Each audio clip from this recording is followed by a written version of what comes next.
Hello, dear listeners, and welcome to our channel. If you're someone who loves powerful, emotional stories that speak to the heart, you're in the right place. Don't forget to hit the subscribe button and turn on notifications so you never miss a moment of inspiration. Now, sit back, relax, and let's dive into today's story. Jasmine Carter arrived at Veludo at exactly 3 p.m., just like every other day. Her uniform was perfectly pressed, her hair neatly tied back, her black shoes spotless. She was never late, and she never spoke more than necessary.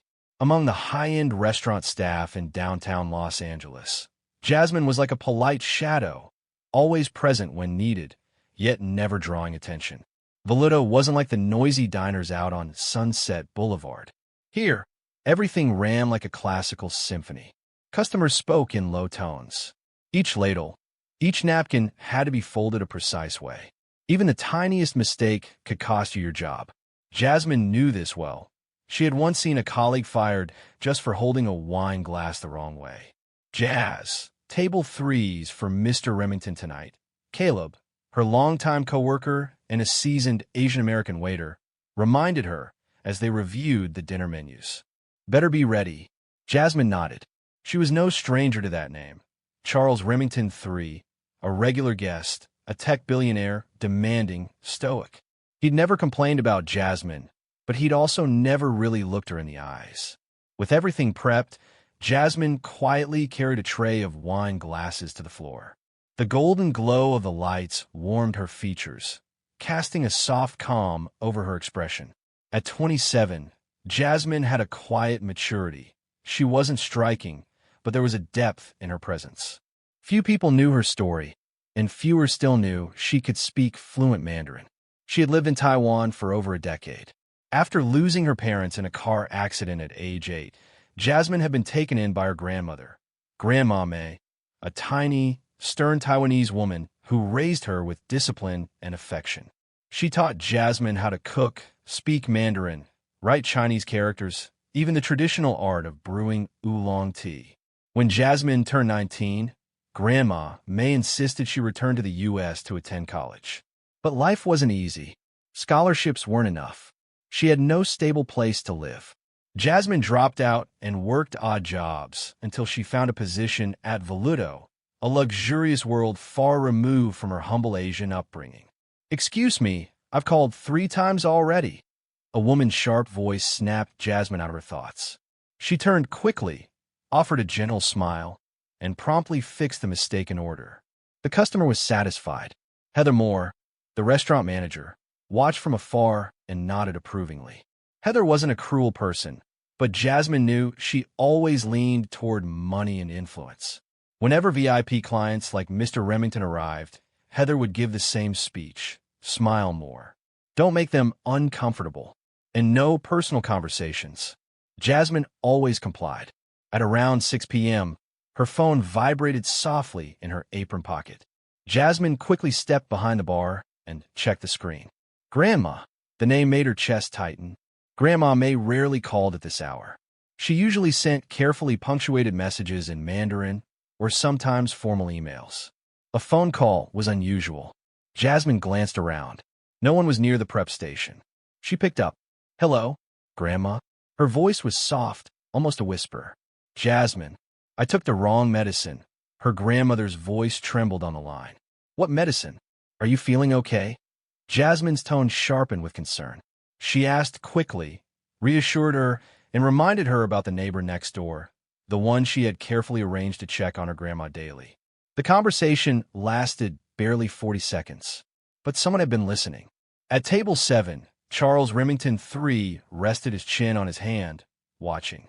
He didn't understand the language, but something about Jasmine's posture, the unfamiliar tones, unsettled him. He slowly cut into his steak, chewing deliberately, eyes still locked on Jasmine as she ended the call, tension flickering across her face. That night, Jasmine completed her shift. She served table 3 as usual, nodded politely at Remington, and bowed slightly when he stood to leave. No complaints, no confrontations. But the next morning, she received an email from HR. Due to concerns regarding professionalism and guest feedback, We regret to inform you that your employment with Voluto is hereby terminated, effective immediately. No explanation, no opportunity to respond. Just a final line from Heather when Jasmine came to collect her belongings. I'm sorry. Some of our clients felt uncomfortable with your personal behavior during work hours. Jasmine didn't argue. She removed her name tag, took her bag, and left the restaurant. The Los Angeles sun still blazed across Wilshire Boulevard, as it always did. But to Jasmine, the world had gone strangely silent. She stepped onto the sidewalk, unsure if her grandmother was okay, and unsure where she herself was supposed to go next. The wind chimes above Voluto's glass door still rang gently with every guest that walked in. But today, Jasmine Carter was no longer standing behind the hostess stand to greet them. Her usual post had been filled by a new girl, blonde, white, smiling brightly, but fumbling with her wine tray. Jasmine stood quietly just a few steps from the glass door, watching. She didn't know what hurt more, being fired over a 40-second phone call, or being replaced so easily, as if for 2 years there had never happened. Jasmine wasn't someone who reacted impulsively. Her grandmother always taught her, when they silence your voice, make your silence worth listening to. But this time, that silence was eating away at her. As she made her way back to her tiny rental in Koreatown, she called her grandmother, Grandma May. "Hello, Grandma, are you okay?" Jasmine's voice was steady, though her eyes welled up. "I'm all right, Jasmine. The neighbor took me to the doctor." Her grandmother reassured her, gentle as always. Jasmine told her what had happened, but only briefly. "I was fired because someone thought I wasn't being professional by answering your call." There was a pause on the other end. "Is it because I spoke Chinese?" Grandma May asked. Jasmine didn't answer. She didn't need to. They both knew. That evening, Jasmine walked to the small park near her apartment and sat on a bench by the blooming jasmine flowers. Her phone rang. "Caleb." "Jazz, are you okay?" His voice was low and sincere. "Not really, but I'll be fine," Jasmine replied. "Did you find out the real reason?" Charles Remington sent an email to Heather after that night. It was just one sentence. "I don't feel comfortable being served by someone I can't understand." Jasmine gave a dry laugh. "So now fluency is a requirement for waitstaff?" "No, but in their world, it's enough reason to erase someone who doesn't look like them." Caleb knew that feeling all too well. Being a biracial Japanese American, he'd been called China Boy by guests who laughed openly at him. He'd been asked by Heather to stay behind the bar during VIP nights to preserve the restaurant's image. "Are you really not going to sue?" Caleb asked. Jasmine shook her head, though he couldn't see it. "No, I don't want to drag my grandma into this. If she knew her call got me fired, she'd blame herself." "But you didn't do anything wrong, Jasmine." "I know, but sometimes being not wrong still isn't enough to be allowed to stay." The next day, Jasmine woke up early and handed out resumes to smaller restaurants around the city. No one asked much, but no one called back either. Maybe her name had been flagged. Maybe word had gotten out. In the fine dining world, gossip spread faster than seasonal menus. She returned home, opened a small box from the closet, her memory chest. Inside were photos with Grandma May in Taipei, her Mandarin language certificate, the plane ticket from when she left Taiwan. Every piece was a part of her past, a past she had tried to hide in order to fit in.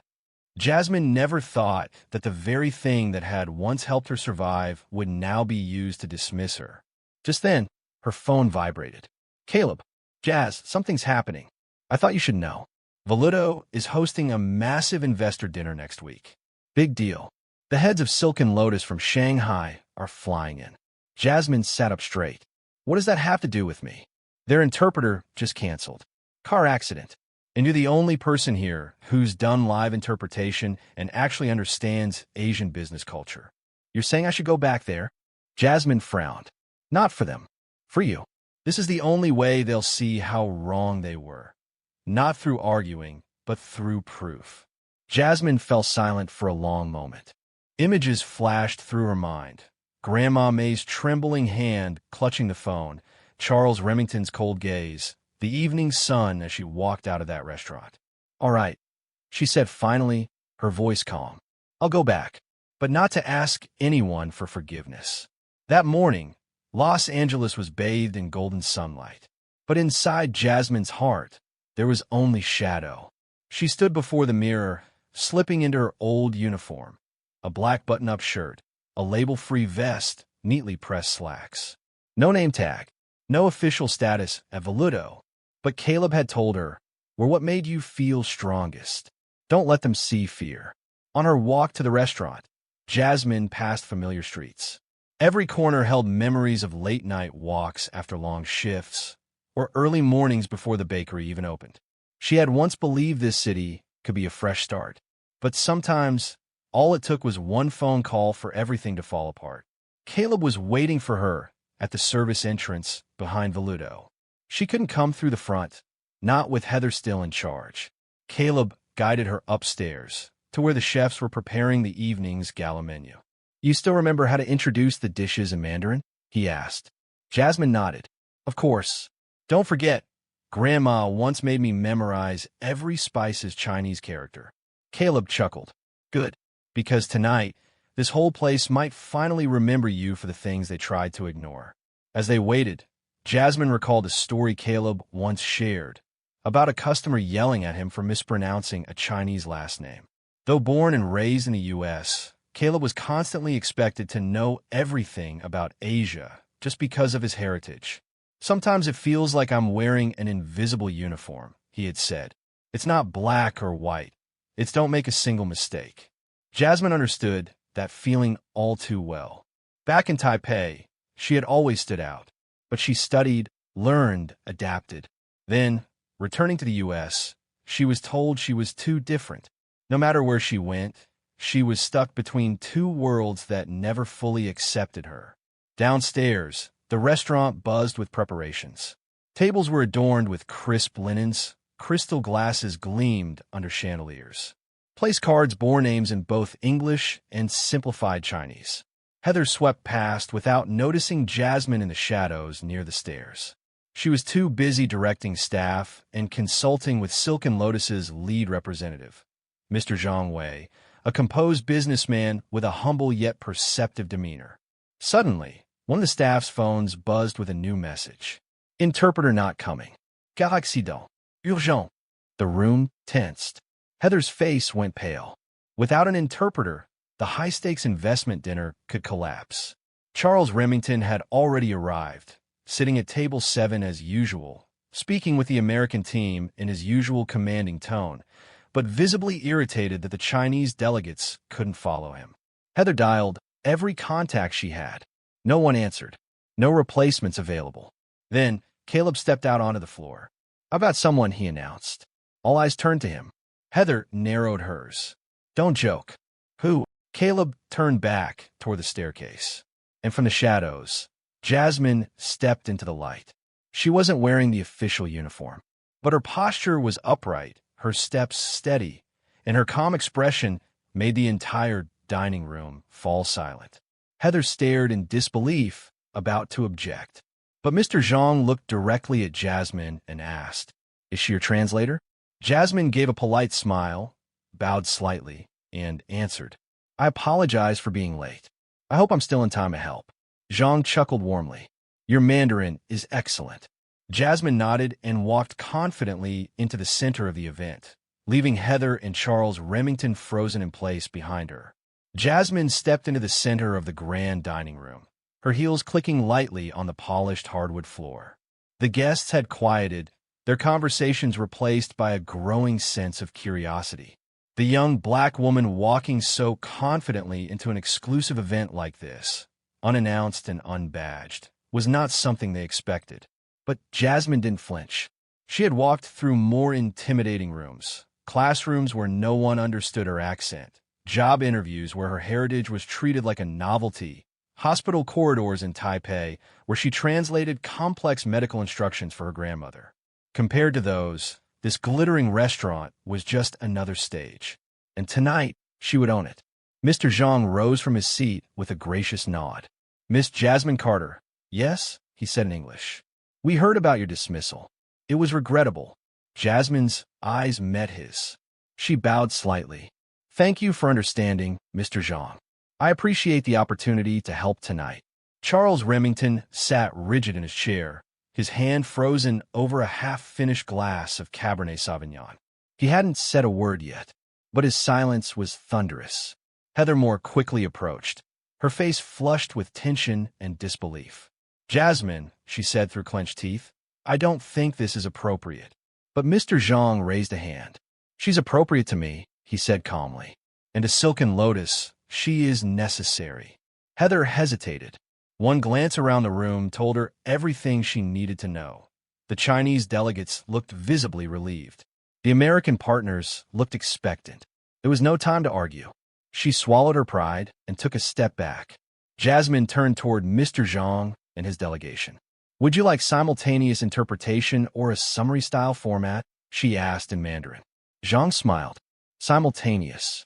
We want to ensure no detail is lost." Jasmine nodded, moved closer to the head table, and opened her tablet. She had prepared for this. Caleb had secretly emailed her the agenda the day before. She had studied every name, every dish, and every bullet point of tonight's proposed partnership. The dinner began. Appetizers arrived, delicate crab tartlets with yuzu glaze and avocado mousse on sesame crisps. As Heather gave the official welcome speech, Jasmine translated line for line in real time. Her voice was low, clear, and precise, seamlessly capturing the tone and rhythm of the speaker. As the second course was served, roasted duck breast with black garlic, Mr. Remington finally spoke. His voice was clipped and slow, as if deliberately challenging the interpreter. "We're not here to cater to culture," he said.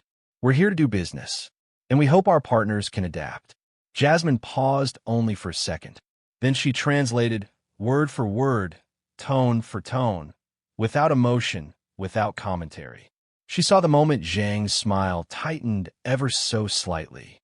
Then Zhang replied, just as coolly, in Mandarin, "True partnership is not about asking others to adapt. It's about meeting halfway."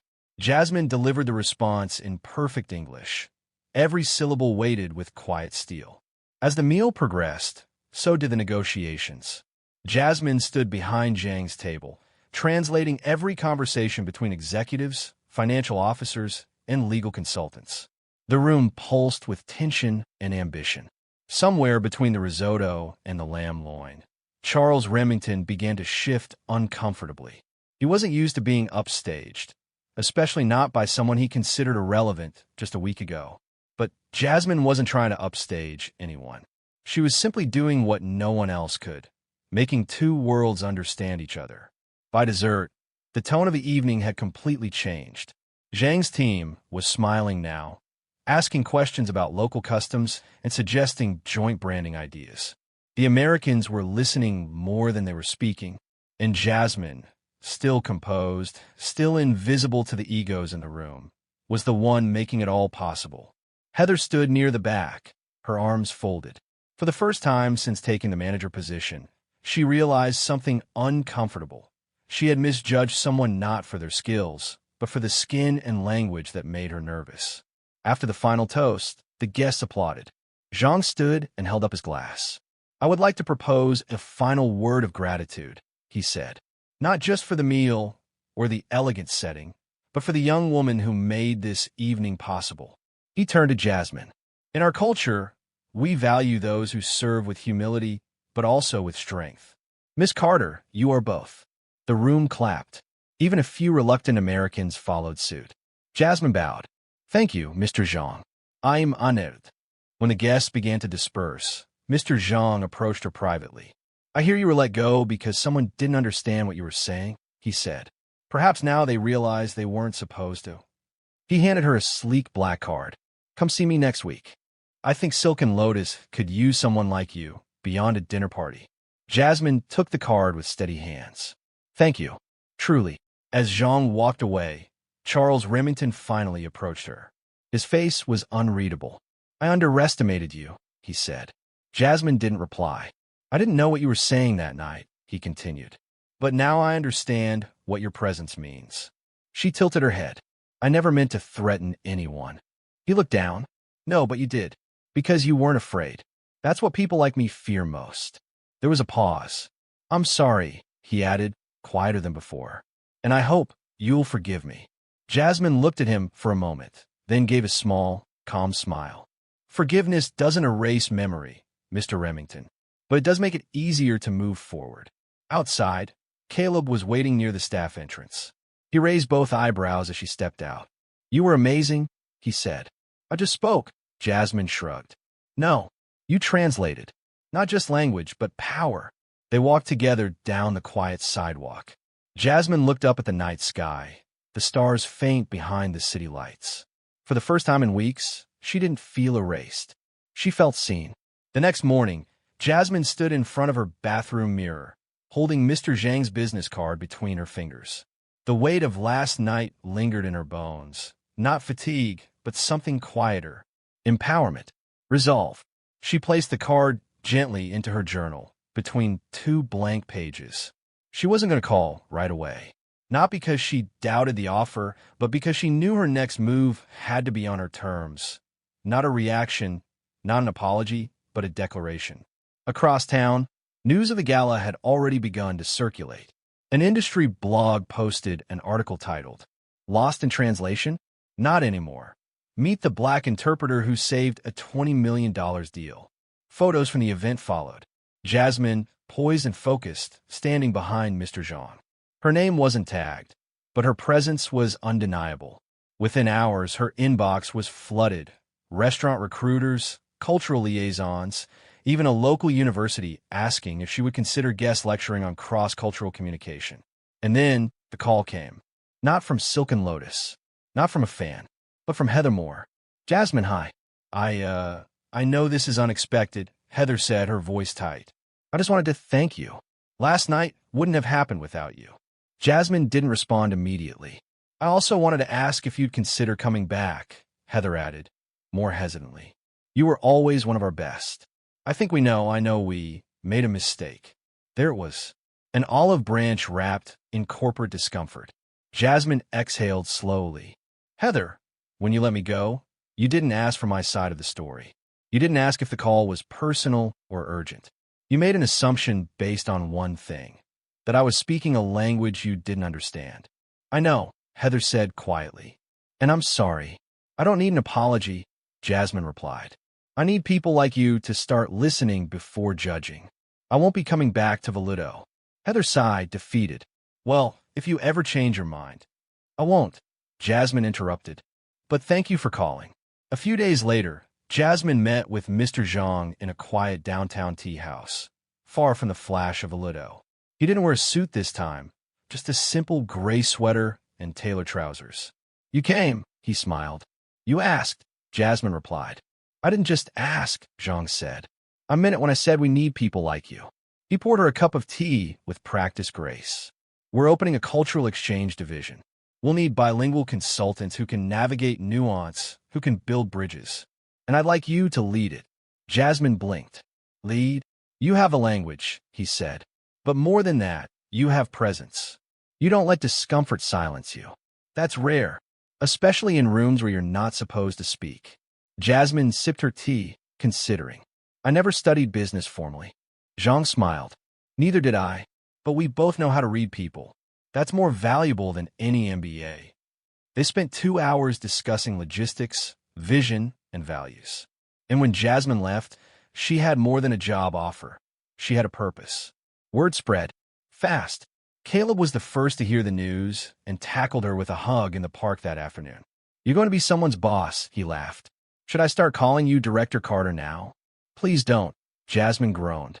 But even as they joked, something deeper shimmered beneath the surface. Respect, admiration, and a quiet joy that came from seeing one of their own rise. For years, Jasmine and Caleb had navigated spaces that saw them as silent labor. Now, one of them was at the head of the table. That weekend, Jasmine returned to Koreatown and visited a small Taiwanese grocery store she hadn't stepped into in months. The owner, Mrs. Lee, smiled when she saw her. "Little Hey, long time no see," she said, using the affectionate nickname she'd given Jasmine when she was a teenager. Jasmine chuckled. "I've been figuring some things out." "You always do," Mrs. Lee winked. "Your grandma would be proud." Jasmine's heart warmed. She picked out some jasmine tea, dried lotus seeds, and a small bamboo scroll with hand-painted Chinese calligraphy. It read, "A voice doesn't have to be loud to matter. It only has to be sincere." She smiled and bought it without hesitation. The next step was inevitable. With support from Silken Lotus, Jasmine launched the Bridges Initiative, a cross-cultural consultancy designed to train U.S. companies in language sensitivity, cultural humility, and inclusive leadership. But her most daring move came a month later, when she opened a small bistro in Westlake called May's Table. The menu was modest: Taiwanese noodle bowls, Vietnamese coffee, Southern-style cornbread. Each item told a story. Each ingredient was a bridge. There were no uniforms, no name tags. Staff wore what made them comfortable. Customers were encouraged to order in any language they knew. On the wall near the entrance hung the same bamboo scroll Jasmine had bought that day. Beneath it, a sign read, "All languages are welcome here, but kindness is required." On opening night, Jasmine stood behind the counter as customers poured in: families, students, tourists, neighbors. She spotted Heather lingering near the door, unsure if she should enter.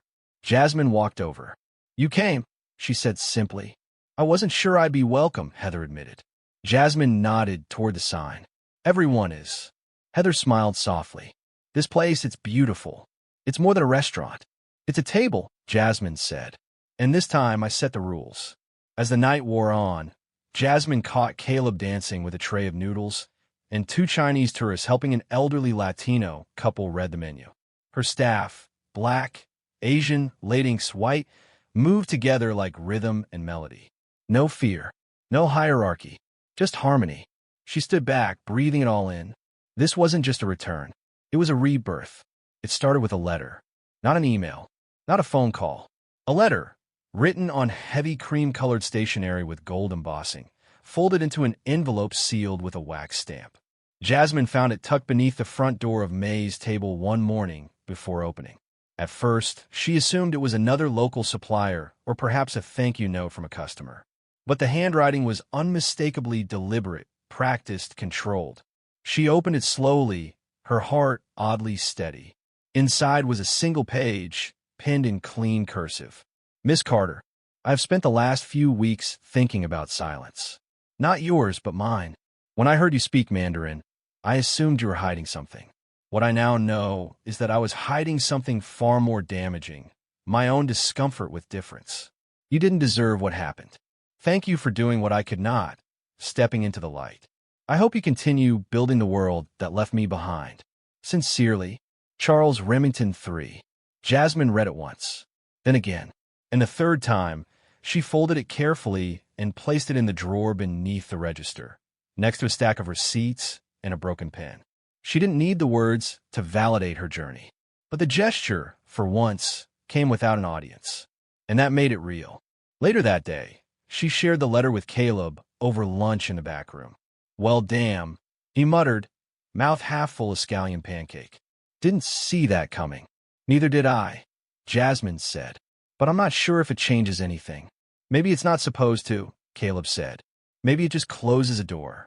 Jasmine looked out at the dining area, where a group of high school students was practicing Chinese while waiting for their food. A woman in a hijab was reading a menu in Mandarin, her daughter translating the specials. "No," Jasmine said slowly. "I think it opened one." A week later, the Los Angeles Tribune ran a Sunday feature titled "Tables Turned: How One Woman Rewrote the Rules of Respect." It chronicled Jasmine's firing, her return, and the rise of May's Table. The article didn't romanticize the struggle. It didn't make Jasmine a savior, but it painted her as what she truly was: a woman who refused to disappear, who chose dignity over rage, action over silence. And with the attention came questions, big ones. Local news shows requested interviews. A documentary crew reached out for a short feature on cultural entrepreneurship. Jasmine declined most of them. She wasn't looking for a spotlight. But one request caught her attention. A middle school wanted her to come speak to their students about language and identity. She said yes. Standing in the school auditorium, Jasmine faced rows of kids who looked like younger versions of herself. skin tones of every hue, eyes full of uncertainty and curiosity. She took a breath and began. When I was your age, I thought being understood meant speaking perfect English. Then I moved to Taiwan and realized that language is not just sound. It's history. It's survival. It's love. She paused. And sometimes, people will look at you and assume you don't belong because of how you sound, or where you're from, or who raised you. When that happens, don't get smaller. Get clearer. Speak louder, not in volume, but in truth. The room went still. Then a small boy in the third row raised his hand. Miss Carter, he asked shyly, what if people laugh when I talk? Jasmine knelt down to his eye level. Then keep talking, she said gently, because your voice is teaching them something they've never had to learn: respect. That night, Jasmine returned home to a voicemail from Mr. Zhang. We just finished our first official training with Silken Lotus US, he said. We used your materials, and your name came up more than once. He paused, then added, you may not have taken a seat at the corporate table, Jasmine, but I think you've built a stronger one. One people are asking to sit at. Back at the restaurant, Jasmine noticed something she hadn't expected. Her staff was changing, not just in size, though they were now 16 strong, but in tone. People brought their whole selves to work. Jose, the busboy from Oaxaca, began offering a daily Spanish word of the day for the team. A Chinese-American high schooler named Mei Lin taught the staff a few basic signs in ASL because her brother was deaf. Even the customers began to mirror the space. People came not just for the food, but for the feeling, for the permission to speak as they were, not as they were expected to be. One night, a couple walked in, a white man and a black woman in her 50s. They scanned the room like it was sacred ground. When Jasmine approached, the woman smiled warmly. Are you Jasmine? She asked. I am. My daughter talks about you every day, she said. She's 12, mixed race, speaks 3 languages. She thought she had to choose just one, until she read about you. Jasmine felt something tighten in her chest. We just wanted to thank you, the woman added, for giving her permission to be whole. Jasmine didn't have words. She didn't need them. She simply reached out, took the woman's hand, and said, thank you for telling me. That night, after the kitchen closed, Jasmine sat alone at table 7, the one where Charles Remington used to sit every week at Valido. Now, it was just another table. No more power, no more prestige, just polished wood, worn slightly at the edges. She pulled out a notepad and began to write. The power of respect. It isn't given by title. It isn't enforced through fear. It grows in the pause before judgment. It blooms in the space between voices. And sometimes, when you speak in the language they try to silence, they finally start to listen. She tore the page out and pinned it to the community board by the register. As the staff filtered out one by one, Caleb paused beside her. Still working? He teased. Always, she smiled. He leaned against the door. You know what the best part of all this is? What? You never needed them to respect you.